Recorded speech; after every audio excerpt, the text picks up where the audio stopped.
we're looking at an international relationship, not really kind of like international relationship per se, between a neighboring country. Yeah, just 2 countries away from us, Ghana.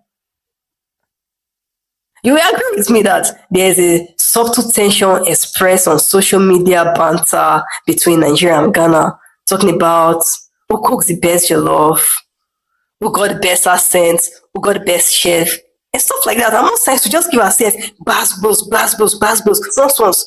There is a subtle story behind this. And I guess you must have heard about the word, or everyone knows the bag. Ghana must go. Yeah, that red and blue bag, you know. Before I go on, don't forget, if you're new to my channel, don't forget to subscribe, like, share, and comment whatever you think about this wild say after this. So let's dive into it. You heard about the bag, Ghana must go. Ghana must go. Is there no other name for the bag? I've done research and like before that incident, there was actually no name for that bag. And the name stuck to it from the 80s. So let's dive into it. So it was in the 70s.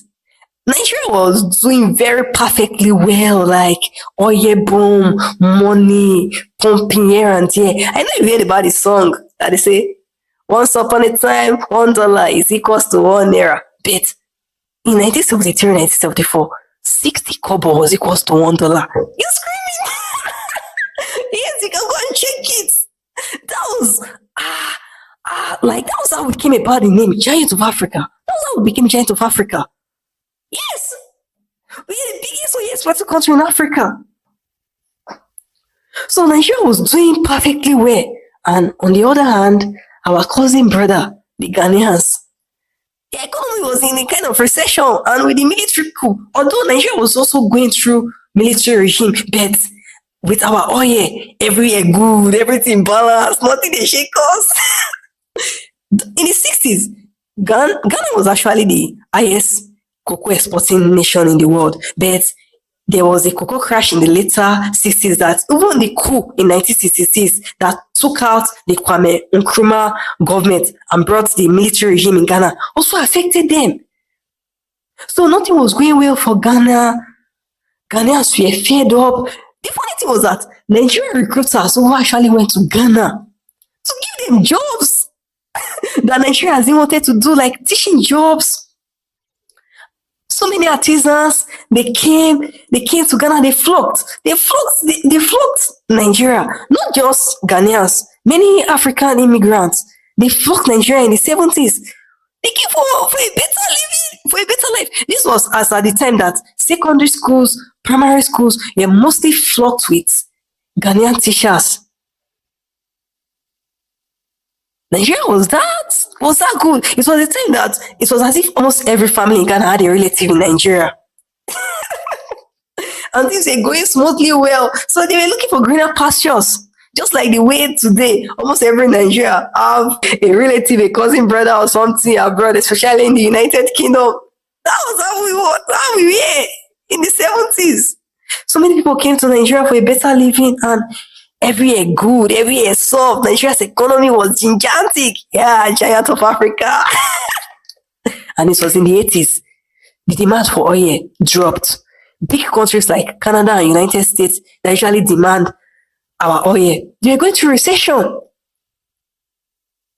And there was a crash. And as at 1982, the demand for our oil was low. And normal forces of demand and supply, you know what's up now? Our oil was now excess. So the price crashed. That oil price per barrel in 1982 actually was now around $27 thereabouts, compared to 1980 that it was $37. So Nigeria was now going through its own economic recession. And don't forget, people have already left Ghana. People have already left other African nations. So Nigeria to seek for greener pastures. But yet, we are now going through our own time. That's as at 1982, preparing for 1983 election, leaders were now using it as a yardstick, saying if you, because Nigerians were complaining then, they were like, Ghanaians are taking jobs from there. Nigerians had no more jobs and stuffs. Remember, I talked about the Udoji salary award. If you've not seen that video, you can go and check it. So, as at this time, we already burnt out 90% of our financial reserves. It was that crazy. So people were not using this as a yardstick to say, okay, vote for us, we'll pursue Ghanaians away, we'll pursue the Ghanaians, and all of that. And 1983, President then, Shehu Shagari, January 17th, 1983, Baba announced that any undocumented immigrants in the country should leave. And he gave them only just 2 weeks. The deadline was actually 31st of January. 31st of January, 1983. And they had to leave. That was how they had to source for that bag, that it was the most common bag they could lay their hands on, the most cheapest bag then that they could lay their hands on to pack all their stuffs and all of that. It was so crazy that the borders from Benin, Togo, down to Lagos was gridlocked. Because even before the military leader then, Jerry Rawlings, he already announced that the border between Ghana and Togo should be shut because they didn't want anyone to overthrow them, because as a then it was just cool here and there.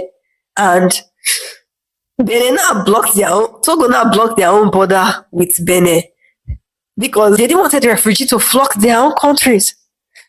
But later on, the borders were open and even trucks were sent along the borders just to take Ghanaians back home. But in all of this, they never mentioned one thing.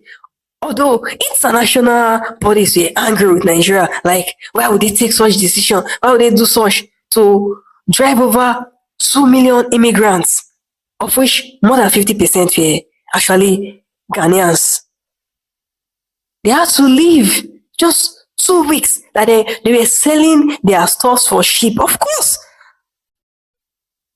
Imagine earlier this year, there was actually a tension in America when President Trump was saying, yeah, the Lamont were saying, they were saying all illegal immigrants, they'll drive them out of the United States. Yes, they won't took out the action. They were deporting people. Stuff like this have played out in Africa before now. You don't know.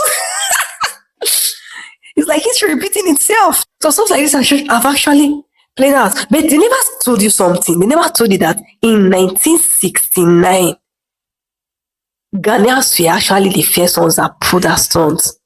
Yes, Ghanaians pulled that stunt in 1969. Kofi Busa, the Prime Minister of Ghana, he pulled that stunt. He drove over 2.5 million immigrants, of which more than 50% were Nigerians. So it was like a tit for tat.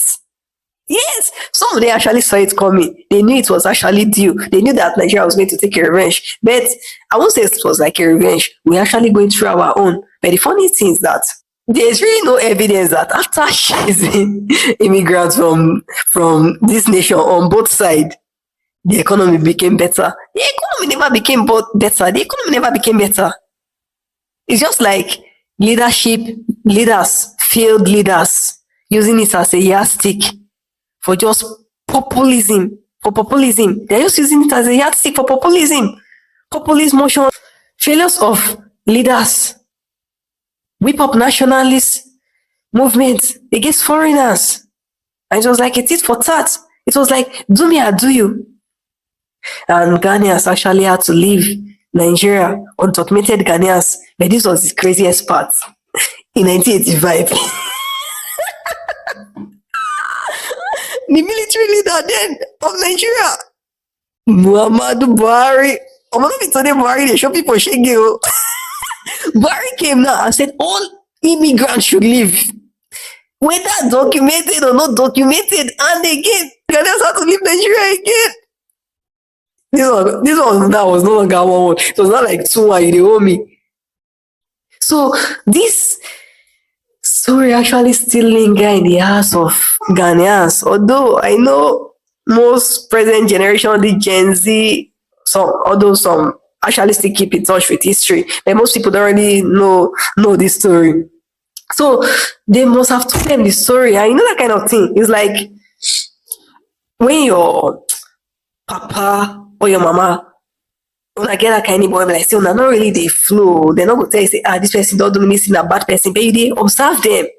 So that I guess as stories have been passed down, and the present generation, not like they are vindictive of whatever banter that is playing between Nigeria and Ghana. I know we are brothers, we are neighboring countries, we are cousins.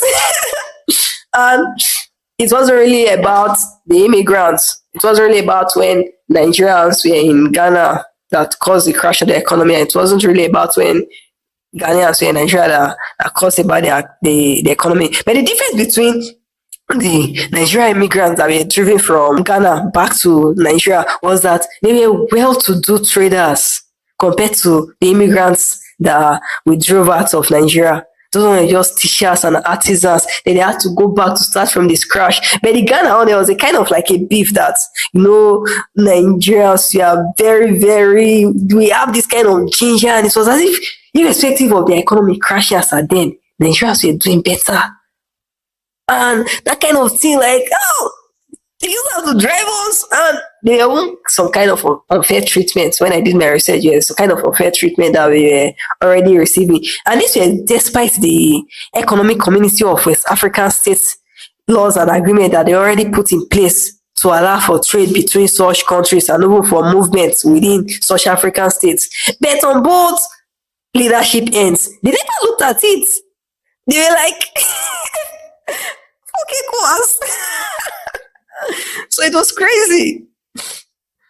It was crazy. And the funny thing is that to date, Nigeria has never apologized to Ghana for what they did. And Ghana has never apologized to Nigeria. So they see this tension, this, it's like, that kind of friendship, that before like say, when I'm not really set to where you still get me for mind, I still get you for mind. The relationship gets irritated. They once they come out, but we still good. Yeah, I was thinking about it. I was just like, okay, let me do a video on it.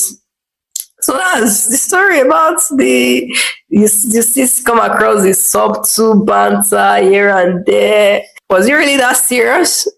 Was it not serious? Are they still bad bloods? And this actually affected the Nigerian-Ghana relationship over the years. And they still kind of subtle, sublime. You know what I'm saying? So guys, that's it. Tell me what you think. So guys, don't forget to subscribe, like, share, and comment, and watch us for our next episode on Niger History Bites with Racing King. All right, thank you. And I think it was a new YouTuber. Somebody shared the video to me to react to the video, and I have to do that for the request. Okay, please don't forget you can. The guy name is on the screen. You can go and also subscribe to him, because I see it's also do analysis about Ghana, Nigerians, and other country. If you like in video, and you can go there and also subscribe to the guy channel. Okay, do so. God bless you. For now, see me in my next video, and bye bye.